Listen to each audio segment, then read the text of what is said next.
Eu vou gravar um vídeo sobre dispensacionalismo usando uma camiseta de Lutero. E isso é provocação, viu? Isso é provocar total cancelamento nos corredores do seminário do Twitter. Seja muito bem-vindo ao 2D de Teologia. Eu sou o pastor Iago Martins, você está nos escritórios do Instituto Schaeffer de Teologia e Cultura. E esse é um vídeo que quer continuar uma série que a gente fez aqui no canal sobre dispensacionalismo. Tô tentando explicar um pouco sobre o que é esse movimento tão mal compreendido aí do cristianismo moderno. Temos um vídeo sobre a história do dispensacionalismo, sobre as doutrinas fundamentais do dispensacionalismo, sobre o que é o dispensacionalismo clássico, e eu prometi 2 vídeos, um sobre dispensacionalismo revisado e outro sobre o dispensacionalismo progressivo, que é a posição que eu sigo hoje. E como é que é um dispensa progressivo e tal, vou argumentar, mas faz o quê? 2 anos que eu tô pra explicar minha posição sobre isso. E é assim, 2D Teologia é isso, né? É uma jornada, tudo aqui é uma grande jornada, que a gente vai juntos construindo pra chegar. Não estamos aqui só pelas respostas, estamos aqui também pra construir as bases teóricas, profundas e amplas, às vezes de perguntas super simples e bestas, como: Iago, tu é dispensacionalista? É isso mesmo? E bom, se você estiver interessado só em aprender sobre dispensacionalismo revisado, esse é o seu vídeo. Se você quiser conhecer a história do movimento, as 8 doutrinas básicas do movimento, ou de onde vem esse revisado, ou seja, o que é o dispensacionalismo clássico, como começou, tem 3 vídeos aí pra você assistir depois desse, se você quiser. Mas dispensacionalismo clássico morreu, certo? Não existe. Eu não conheço nenhum dispensacionalista clássico do mundo. Eu acho que eles não existem mais. Eu acho que não tem mais ninguém no planeta Terra que se diga dispensacionalista nos modelos clássicos, do jeito que começou e do modelo que ainda é criticado nos manuais de dispensa. Qualquer pessoa, crítica, esse livro refutou o dispensacionalismo, geralmente é uma referência ao dispensacionalismo clássico. Ninguém mais segue isso. Hoje, os dispensacionalistas mais radicais são dispensacionalistas revisados. No que creem estes homens? Bom, para responder isso, vou usar este material, Dispensacionalismo Progressivo, do Craig Blazing com o Darrell Bock, publicado em português pela Concílio, que é a tradução desse maravilhoso material Progressive Dispensationalism, que é as bases do dispensacionalismo progressivo. Vou usar o primeiro capítulo escrito pelo Craig Blazing, a extensão e a variedade do dispensacionalismo, para basear tudo que eu vou dizer aqui. Se você quiser se aprofundar, é só ir atrás desse material. Vamos lá, o que é o dispensacionalismo revisado? Começa na página 45 aqui do livro do Blazing e do Bock. Primeiro, a gente precisa falar sobre a revisão do dualismo central. A revisão mais importante, introduzida pelos dispensacionalistas nas décadas de 50 e 60, foi o abandono daquele dualismo que você deve ter visto no vídeo passado sobre o clássico entre a humanidade celestial e a humanidade terrena. Eles não acreditavam mais que haveria uma distinção eterna e, consequentemente, acabaram por derrubar os termos humanidade celestial e humanidade terrena. Em vez disso, passaram a trabalhar o dualismo em um sentido mais organizacional, mais perto do significado do termo dispensação. Havia simplesmente 2 grupos de pessoas, não uma celestial e uma terrena, mas aqueles representados por Israel e a igreja. Esses 2 grupos contêm diferentes pessoas, uma pessoa poderia estar somente em um dos grupos, não em ambos ao mesmo tempo, e eles estão distintamente estruturados com diferentes prerrogativas dispensacionais e responsabilidades. Mas a salvação que eles receberam, a vida eterna, é a mesma para ambos, o que torna diferente da vertente clássica e torna tudo mais próximo do modo como dispensacionalistas mais progressivos e até alguns reformados entendem algo da salvação, com uma única exceção: é que alguns que pertencem a um grupo pertencem também a outro grupo. Haverá uma distinção eterna entre Israel e a igreja, não em tipos metafísicos distintos de salvação, mas em nome. A igreja sempre é igreja, Israel sempre é Israel, e isso é uma coisa que permanecerá distinto até mesmo na eternidade. Você não pode confundir igreja com Israel, então o nome igreja não seria usado para os crentes do Antigo Testamento, e a igreja não seria um Israel do Novo Testamento. E aí vem a questão do estado eterno. No estado eterno, todos serão ressuscitados dos mortos ou transformados em um modo de vida ressurreto. Não há diferença no tipo de vida eterna experimentada pela humanidade salva, quer seja Israel, quer seja a igreja. Dispensacionalistas revisados diferiram entre si sobre a natureza e a esfera da vida eterna. Nem todos concordavam sobre como isso ia acontecer. Enquanto os clássicos convocavam uma humanidade celestial no céu e uma humanidade terrena na terra, os revisados ou colocavam todos os remidos no céu, ou colocavam todos os remidos na nova terra. Como resultado disso, há 2 concepções diferentes de eternidade nos dispensacionalistas revisados. O McLean, o Pentecost e o Hoyt previram a eternidade como uma vida ressuscitada na nova terra, onde a cidade de Deus está localizada. Para eles, as promessas de um reino eterno na terra são literalmente cumpridas na terra renovada. Walvoord e Ryle, por outro lado, apesar de usarem a terminologia de nova terra, na verdade trabalham um conceito mais platônico de céu, que carrega um relacionamento mais próximo ao céu dos dispensacionalistas clássicos. Eles alegam que as promessas acerca de um reino terreno eterno não significam eterno realmente. Ou, em outros momentos, eles argumentam que simplesmente se aplica ao tempo e à história de tal forma que quanto tempo e a história chegarem a um fim, dariam lugar a uma eternidade atemporal, então as promessas eternas seriam aplicadas apenas ao tempo e à história, e seria até o eterno enquanto dura, eterno no fim da história. Tudo isso seria considerado como tendo sido cumprido quando a história acabasse. A chave, em suas mentes, é que as promessas devem estar em um estado de cumprimento no momento que o tempo e a história acabarem. O Hariri fala de Israel sendo levado aos céus no final do milênio, no mesmo livro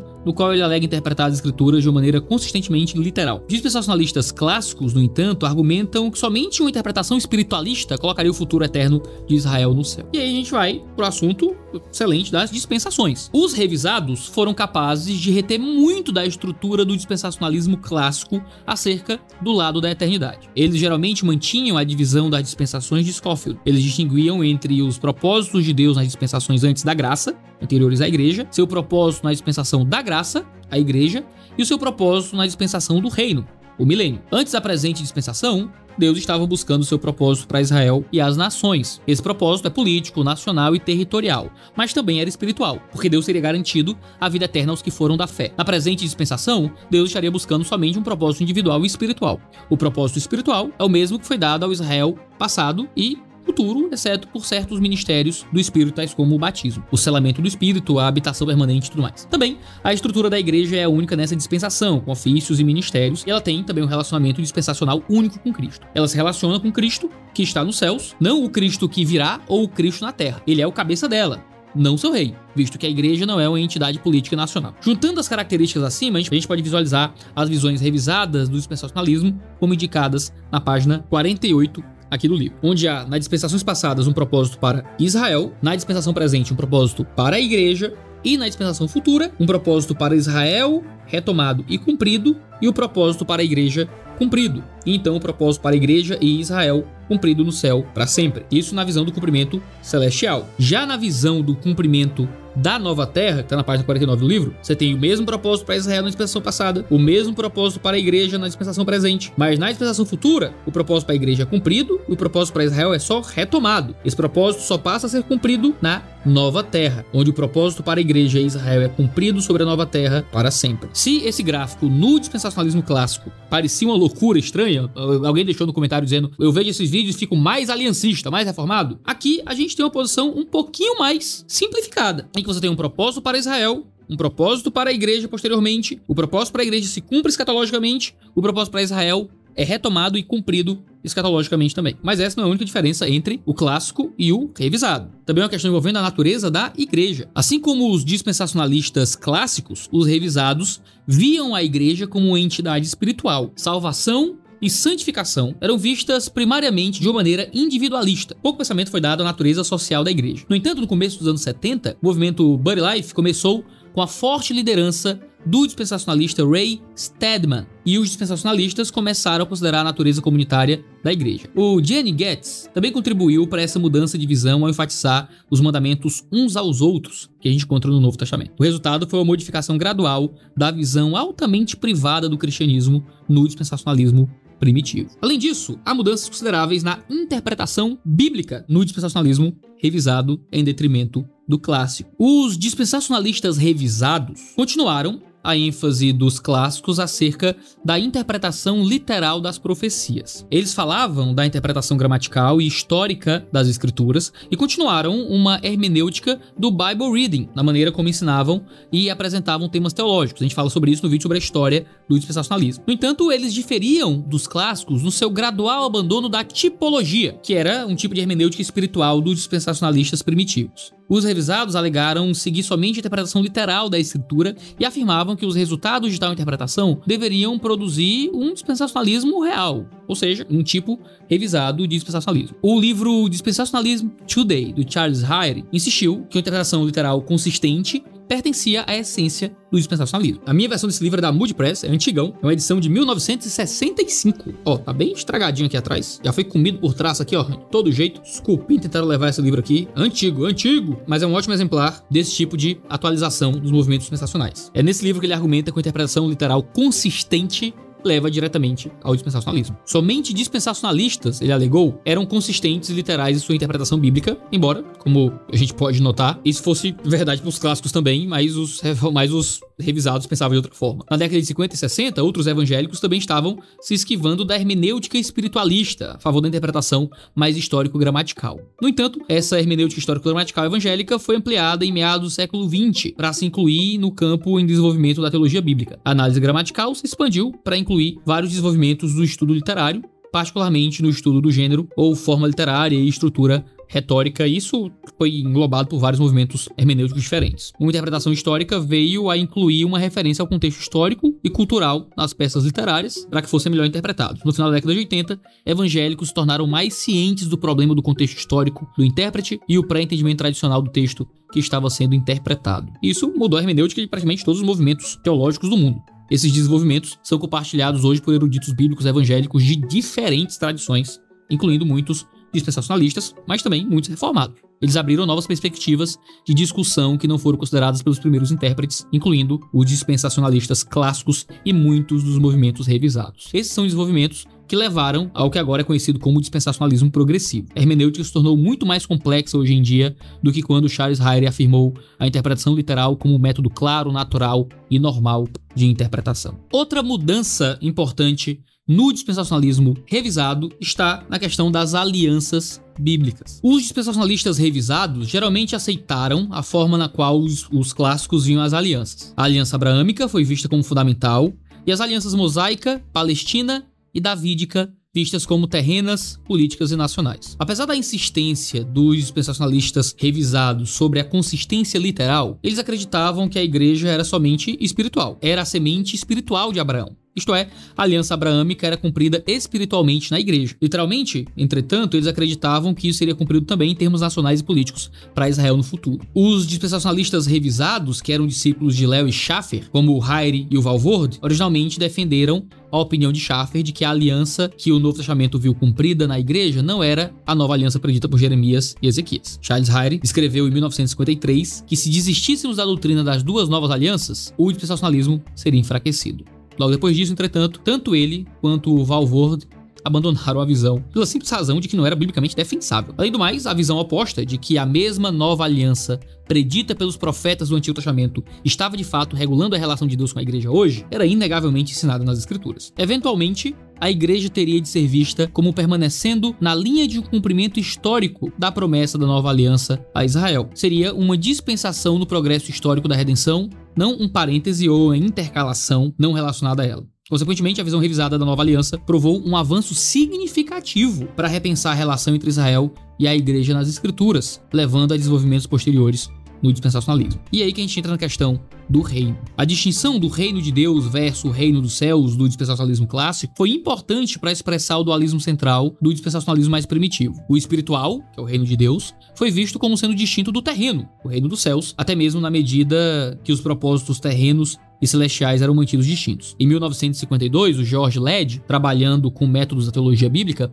criticou fortemente a distinção dispensacionalista clássica destes termos. E há muito tempo ninguém mais acredita que reino dos céus e reino de Deus são duas coisas diferentes. Todos entendem que são duas formas de descrever o mesmo evento e a mesma ação de Deus de governo sobre a terra. Apesar disso, várias visões alternativas do reino foram propostas dentro do dispensacionalismo revisado. E várias linguagens diferentes começaram a ser usadas para criar divisões dentro desse reino de Deus ou reino dos céus. Alva McClain introduziu a terminologia do reino universal e do reino mediatório no seu livro The Greatness of the Kingdom. O reino universal foi definido como a soberania de Deus sobre todas as coisas e ele teria sido constante através de todas as dispensações. O reino mediatório se referiria à regência de Deus sobre as nações através de um mediador escolhido divinamente. O McClain acreditava que Abraão foi o primeiro mediador e uma sucessão de mediadores continuou por meio dos reis de Israel. Jesus Cristo, que é o justo herdeiro davídico e o mediador do reino messiânico, então aparece. Entretanto,